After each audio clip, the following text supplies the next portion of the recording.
प्यारे बच्चों, अब हम लोग दिल्ली सल्तनत काल के विषय में अध्ययन प्रारंभ करते हैं। दिल्ली सल्तनत का काल 1206 ईस्वी से लेकर के 1506 ईस्वी तक माना जाता है।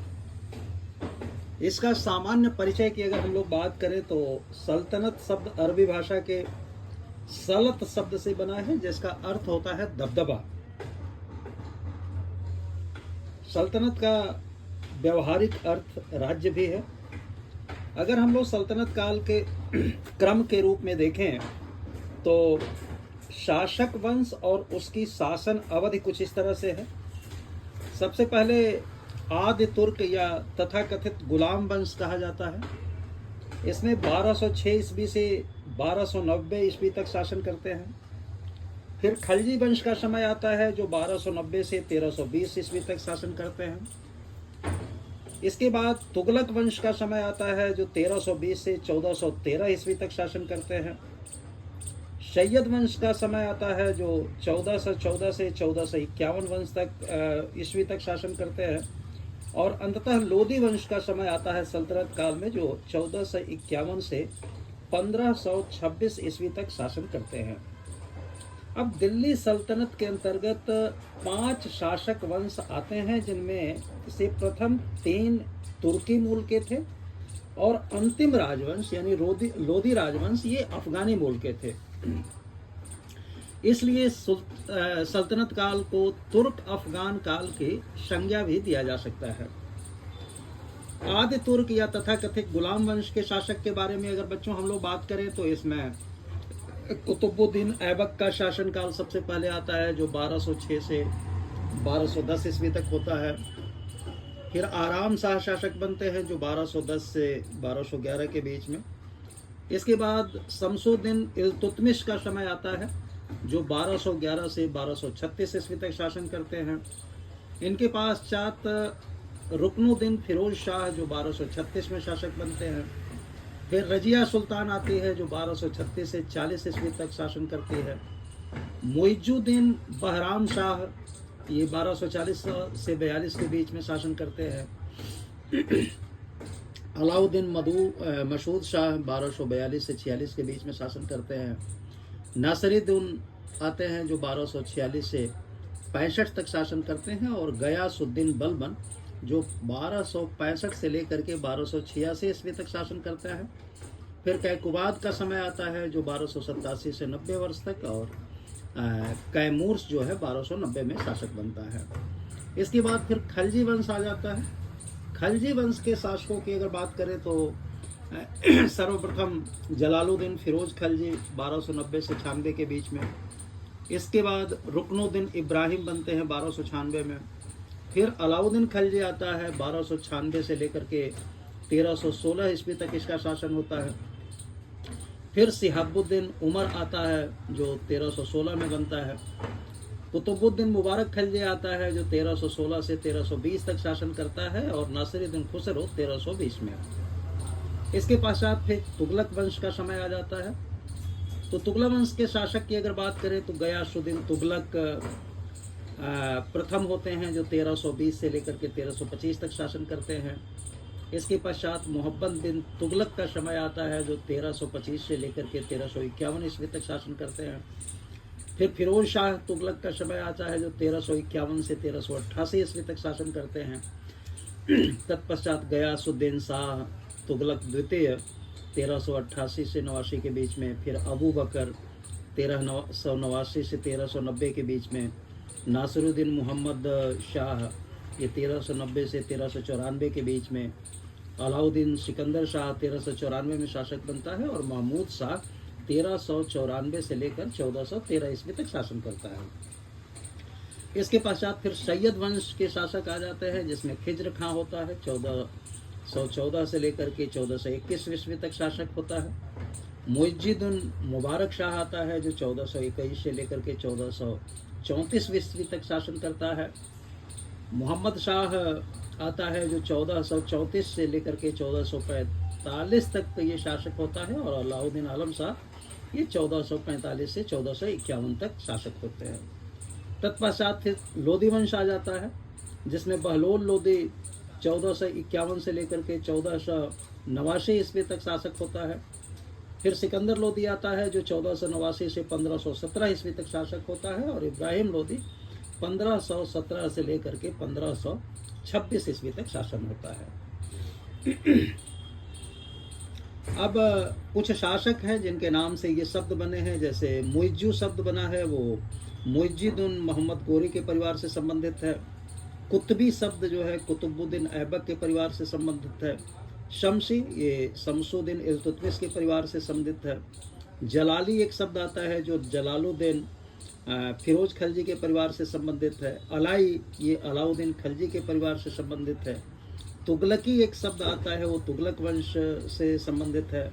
बहलोली ये बहलोल लोदी के परिवार से संबंधित है, और सिकंदरी सिकंदर लोदी के परिवार से संबंधित है।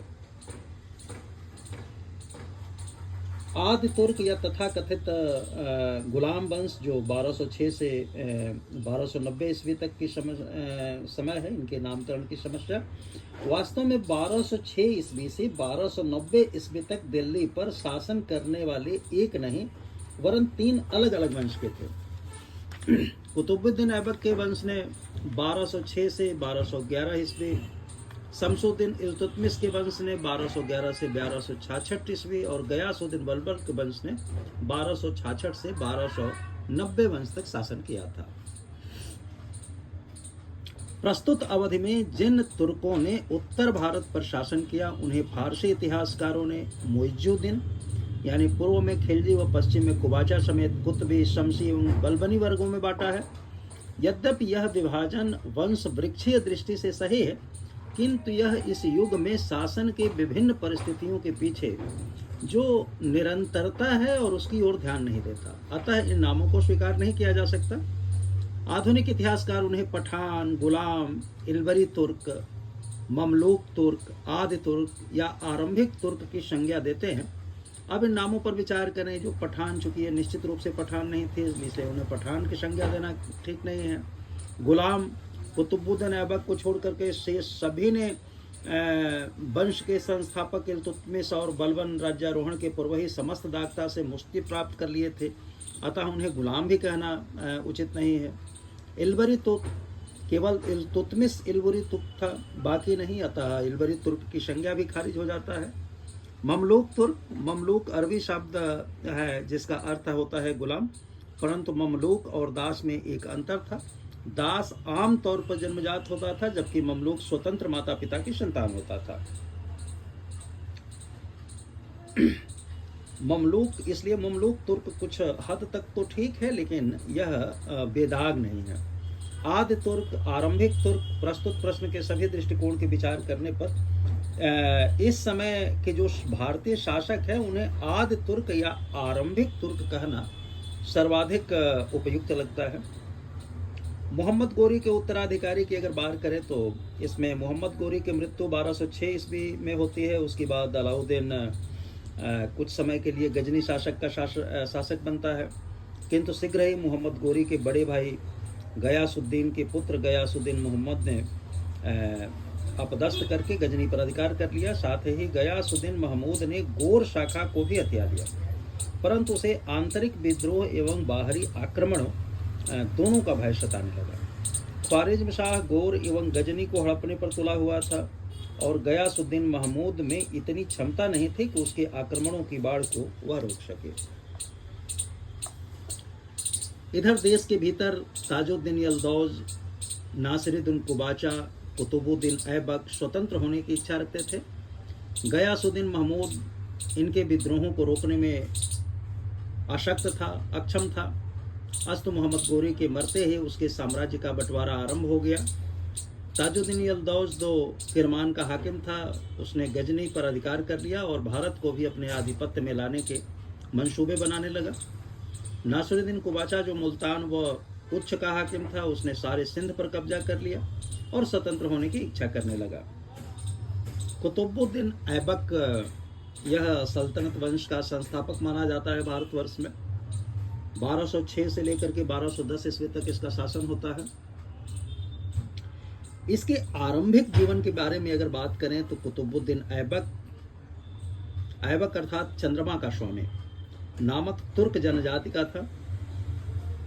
बचपन में वह अपने परिवार से बिछड़ गया। उसे नैसापुर के दासों के बाजार में लाया गया, जहां उसे काजी फखरुद्दीन अब्दुल अजीज कूफी ने उसे खरीद लिया। काजी ने उसे बड़े प्यार से पाला और अपने पुत्र के साथ साथ उसके लिए भी शिक्षा, धनुर्विद्या और घुड़सवारी के प्रशिक्षण की व्यवस्था की। शीघ्र ही उसने अत्यंत सुरीले स्वर में कुरान पढ़ना सीख लिया और इसलिए कुरानख्वा अर्थात कुरान का पाठ करने वाला कहलाने लगा। बाद में काजी ने एक व्यापारी के हाथों बेच दिया, जिसने उसे गजनी के दासों के बाजार में बेचने के लिए लाया, जहां से उसे मोहम्मद गोरी ने खरीद लिया। यहीं से उसका भाग्य सूर्य चमकना आरंभ होता है, जिसकी चरम परिणति दिल्ली की तख्त नशीनी में हुई। मोहम्मद गोरी उसके शौर्य व साहस से तो प्रसन्न था ही, उसकी स्वामी भक्ति एवं उदार प्रकृति को देखते हुए उसे अमीरी अखुर शाही अश्वशाला का अध्यक्ष के पद पर नियुक्त किया। सार्वजनिक जीवन की अगर इसकी बात करें तो भारत में कुतुबुद्दीन ऐबक के सार्वजनिक जीवन को 3 चरणों में विभक्त किया जा सकता है। प्रथम चरण था 1192 से 1206। मोहम्मद गोरी के प्रतिनिधि के रूप में उत्तरी भारत के कुछ भागों का शासक बना, सैनिक गतिविधियों में व्यस्त रहा। द्वितीय चरण जो आता है वो 1206 से 1208 मोहम्मद गोरी के भारतीय राज्य का मलिक या सिपाह सालार बन करके रहा और राजनीतिक कैरों में व्यतीत किया।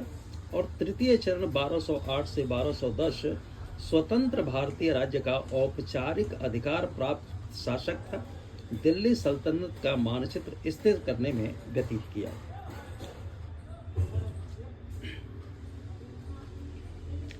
प्रथम चरण की अगर बात करें 1192 से 1206 ईस्वी के बीच में, तो 1192 चूंकि तराइन के द्वितीय युद्ध में कुतुबुद्दीन ऐबक ने महत्वपूर्ण भूमिका निभाई थी, इसलिए मोहम्मद गोरी ने भारतीय मामलों को उसके हाथ में सौंप कर उसके अधीन दिल्ली के निकट इंद्रप्रस्थ में एक सेना रख दी।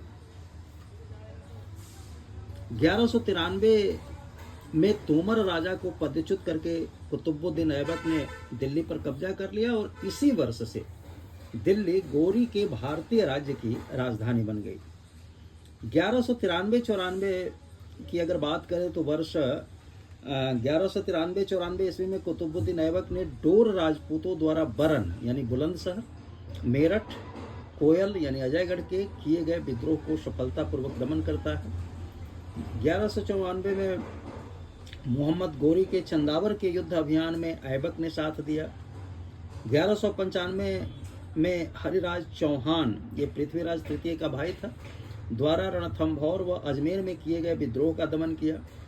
तराइन के द्वितीय युद्ध यानी 1192 के पश्चात भी चौहानों ने स्वतंत्र होने के लिए 1195 तक यत्र तत्र विद्रोह किया, जैसे 1192 में हांसी के जटवानों द्वारा विद्रोह, 1192, 1194, 1195 में रणथंभौर और अजमेर में हरिराज चौहान द्वारा विद्रोह, 1195 तक ऐबक ने सभी विद्रोहों का दमन कर दिया।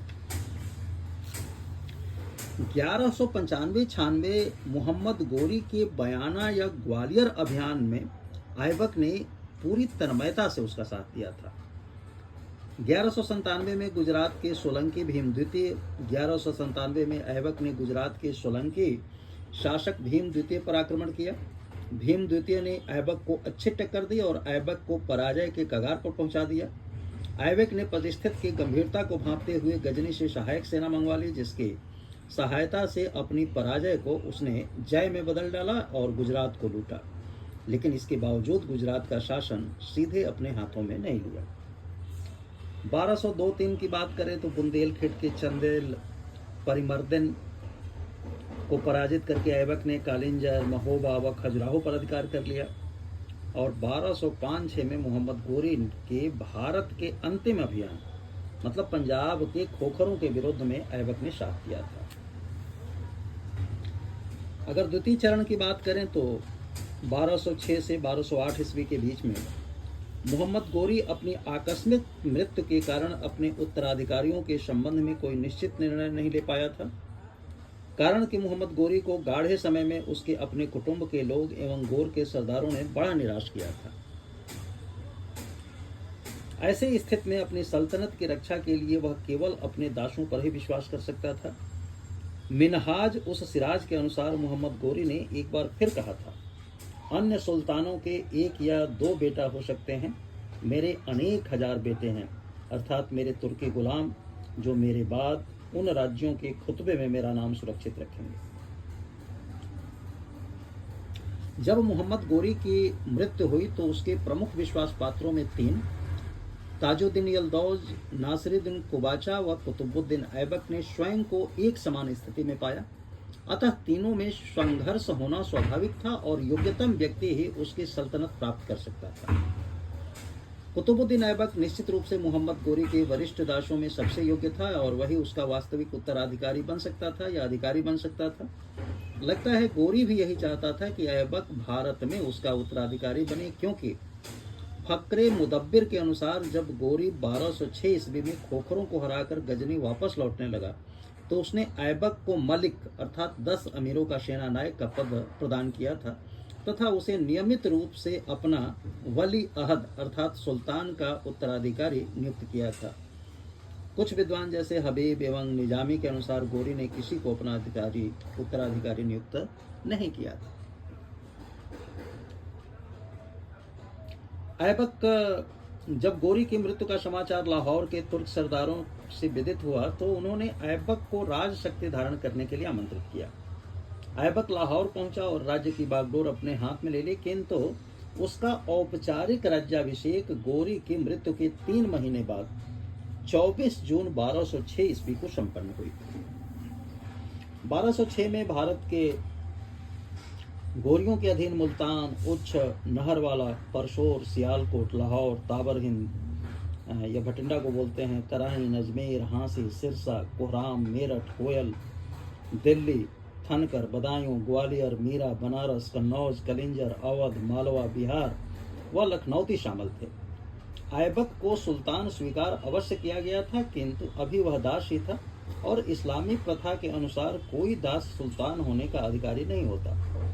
फलस्वरूप ऐबक ने राज्याभिषेक के समय न ही अपने नाम का खुतबा पढ़वाया और न ही सिक्के जारी किए। हालांकि ऐबक ने सुल्तान सुलभ अधिकारों का प्रयोग करना शुरू कर दिया था, तो भी उसने अपने शिलालेखों में अपने को मलिक या सिपाह सालार ही बतलाता है। तृतीय चरण अगर उसकी देखें तो 1208 से 1210 ईस्वी ऐबक की पहली आवश्यकता थी दास्ता मुक्ति पत्र की प्राप्ति। इस हेतु 1208 में ऐबक ने गयासुद्दीन महमूद, गोरी का भतीजा या उत्तराधिकारी के पास निजामुद्दीन मोहम्मद को इस प्रस्ताव के साथ भेजा कि यदि उसे भारत का सुल्तान नियुक्त कर दिया जाए तो वह ख्वारिज्म के शाह के विरुद्ध उसकी मदद करेगा। गयासुद्दीन महमूद ने समझ लिया कि ख्वारिज्म के शाह की शत्रुता के कारण उसके लिए ऐबक को अपने अधीन बनाए रखना प्रायः असंभव है। अतः उसने ऐबक को दासत्व से मुक्त कर एक सिंहासन, लाल छत्र, पताका, नक्कारा तथा भारत पर शासन करने का फरमान भेजकर सुल्तान की पदवी से विभूषित किया। इसी फरमान में दासता मुक्ति पत्र भी शामिल था। एक स्वतंत्र शासक के रूप में ऐबक को मान्यता मिलने में लगभग 3 वर्ष की देरी हुई। कारण था गोर, गजनी, बामियान की राजनीतिक समस्याएं। गोरी के महत्वाकांक्षी दासों के कारण भारत के साम्राज्य के छिन्न भिन्न होने की आशंका थी। ऐसे व्यक्तियों में भारत के 2 विशेष उल्लेखनीय हैं, नासिरुद्दीन कुबाचा और अली मर्दान खलजी। नासिरुद्दीन कुबाचा जो मुल्तान व उच्च का हाकिम था और जिसकी शक्ति 1205 ईस्वी से ही बढ़ने लगी थी। ऐबक उससे अपनी बहन का विवाह कर दिया। इस राजनीतिक विवाह के फलस्वरूप कुबाचा ऐबक का अधीनस्थ हो गया।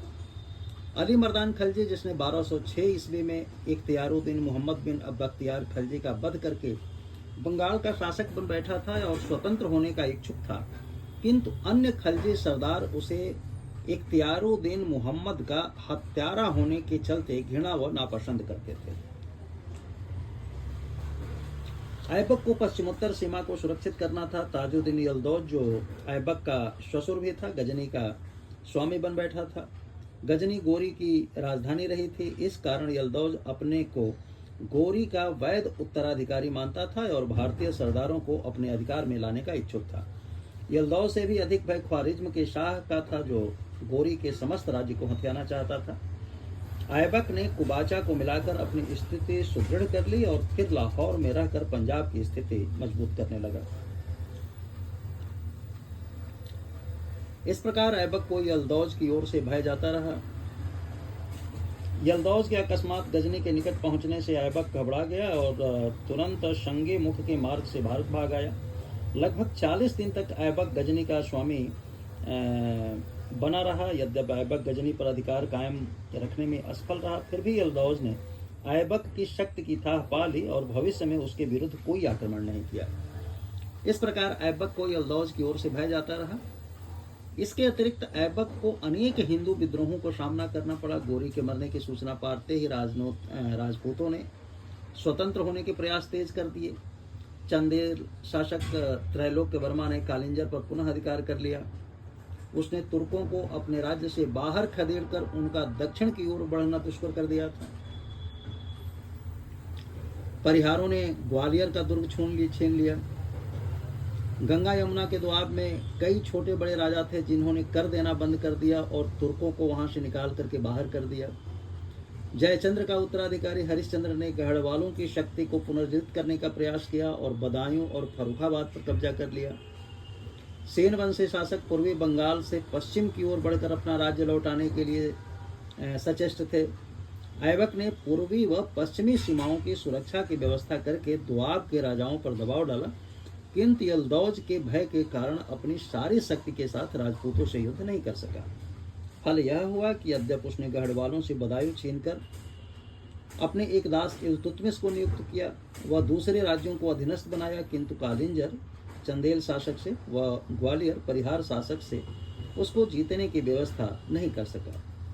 1210 ईस्वी में लाहौर में चौगान या आधुनिक पोलो की तरह एक खेल था। खेलते समय ऐबक घोड़े से गिर पड़ा और काठी की उठी हुई नोक उसकी पसलियों में घुस जाने के कारण उसकी तत्काल मृत्यु हो गई।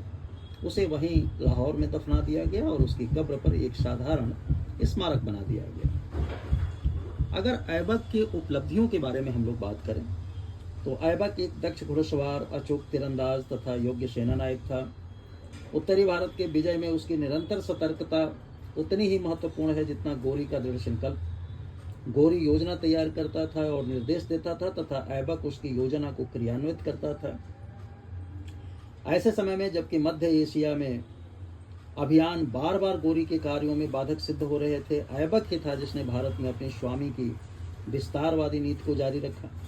नव तुर्की साम्राज्य के शत्रुओं का दमन तथा विजित राज्य के शासन की काम चलाऊ व्यवस्था करना ऐबक का ही काम था। गोरी के मरणोपरांत दिल्ली राज्य को गोरी साम्राज्य से पृथक करके ऐबक ने बड़ी दूरदर्शिता का परिचय दिया एवं दिल्ली की स्वतंत्र सत्ता की स्थापना की। अस्त उसे भारत में तुर्की साम्राज्य का संस्थापक भले ही न कहा जा सके, परंतु उसने दिल्ली की सल्तनत का प्राथमिक संगठन अवश्य कर लिया था। ऐबक अपने दिलो दिमाग की विशेषताओं के लिए भी इतिहासकारों द्वारा सराहा गया। उसके उदारता के कारण उसे लख बख्श अर्थात लाखों का दान देने वाला कहा गया। फरिश्ता के शब्दों में जब जनसाधारण किसी व्यक्ति के असीमित दान की प्रशंसा करते थे तो उसे अपने समय का ऐबक कहते थे। मिनहाज ने उसे हातिम ताई द्वितीय की संज्ञा दी। यूं तो भारत में उसका जीवन अनवरत सैनिक गतिविधियों में बीता, फिर भी उसने जो जनमानस पर छाप छोड़ी वह विनाशक या विध्वंसक की नहीं थी, बल्कि न्यायप्रिय व उदार व्यक्ति की थी। फकरे मुदब्बिर के शब्दों में यद्यपि उसने सैनिक विभिन्न जातियों तुर्की, गोरी, खलजी, खुरासानी, हिंदुस्तानी के थे, तथापि किसी सैनिक का यह साहस नहीं था कि वह किसी किसान के घास का एक तिनका, रोटी का टुकड़ा, बकरी या चिड़िया ले लेता या उसके घर पर बलात् अधिकार कर लेता। अबुल फजल, जिसने महमूद गजनवी पर निर्दोष व्यक्ति का खून बहाने का आरोप लगाया है, उसने ऐबक की भूरी प्रशंसा की और कहा कि उसने भले और महान कार्य किए। हबीबुल्लाह के शब्दों में उसने ऐबक ने तुर्कों की निर्भीकता एवं फारसियों यानी ईरानियों की परिष्कृत अभिरुचि पाई है। साहित्य के क्षेत्र में हसन निजामी एवं फकीह मुदब्बिर जैसे विद्वान उसके दरबार में आश्रय पाते थे, जिन्होंने अपने ग्रंथ उसे समर्पित किए। स्थापत्य के क्षेत्र में अगर देखें तो ऐबक ने 2 मस्जिदें बनवाई। 1194 ईस्वी में दिल्ली में कुव्वत उल इस्लाम इस्लाम की ताकत एवं 1196 से 1200 ईस्वी के दौरान अजमेर में 2.5 दिन का झोपड़ा। ऐबक ने प्रसिद्ध सूफी कुतुबुद्दीन बख्तियार काके के नाम पर मेहरौली दिल्ली में एक मीनार कुतुब मीनार का निर्माण आरंभ किया, जिसे इल्तुतमिश ने पूरा किया। समग्रतः ऐबक एक योग्य सेनानायक व उदार व्यक्ति था। उसने गौरी के भारतीय राज्य का विस्तार किया, स्वतंत्र दिल्ली सल्तनत का प्राथमिक संगठन किया। उसकी गणना दिल्ली के पहले सुल्तान के रूप में की जाती है। बच्चों, इसके बाद एक छोटे से समय के लिए आराम शाह शासक बनता है 1 वर्ष के लिए 1210 से 1211 ईस्वी में। अचानक मृत्यु हो जाने के कारण ऐबक अपना उत्तराधिकारी नहीं चुन सका था। संभवतः ऐबक का कोई बेटा भी नहीं था। आराम शाह को ऐबक का बेटा मानना विवादपूर्ण है, क्योंकि इसके समर्थन में कोई ठोस प्रमाण नहीं मिलता। राज्य के हित के साथ साथ अपना हित देखते हुए लाहौर के तुर्क अधिकारियों ने लाहौर में आराम शाह को गद्दी पर बैठा दिया। आराम शाह एक अक्षम एवं आराम तलब व्यक्ति था। आराम शाह के राज्यारोहण के तुरंत बाद देश के विभिन्न भागों में तुर्क अमीर, जिनकी योग्यता के बावजूद उपेक्षा की गई थी, स्वतंत्र शासन करने या अपना शासक चुनने के प्रयत्न करने लगे। कुबाचा ने मुल्तान व उच्च में अपने को स्वतंत्र सुल्तान घोषित कर दिया। बंगाल में अली मर्दान खलजी भी स्वतंत्र सुल्तान बन बैठा। दिल्ली के तुर्क अमीरों, जिनमें अली इस्माइल प्रमुख था, उसने इल्तुतमिश को सुल्तान का पद स्वीकार करने के लिए आमंत्रित किया। इल्तुतमिश में जो बदायूं का राज्यपाल था, बदायूं से दिल्ली आता है। आराम शाह उसे पराजित करने के लिए एक सेना के साथ चला कि इल्तुतमिश ने दिल्ली के निकट जड़ नामक स्थान पर उसे हरा दिया और स्वयं शमसुद्दीन के नाम से दिल्ली का सुल्तान बन बैठा। आराम शाह को बंदी बना लिया गया, उसका वध कर दिया गया और इस प्रकार आराम शाह का शासन मात्र 8 महीने में समाप्त हो गया।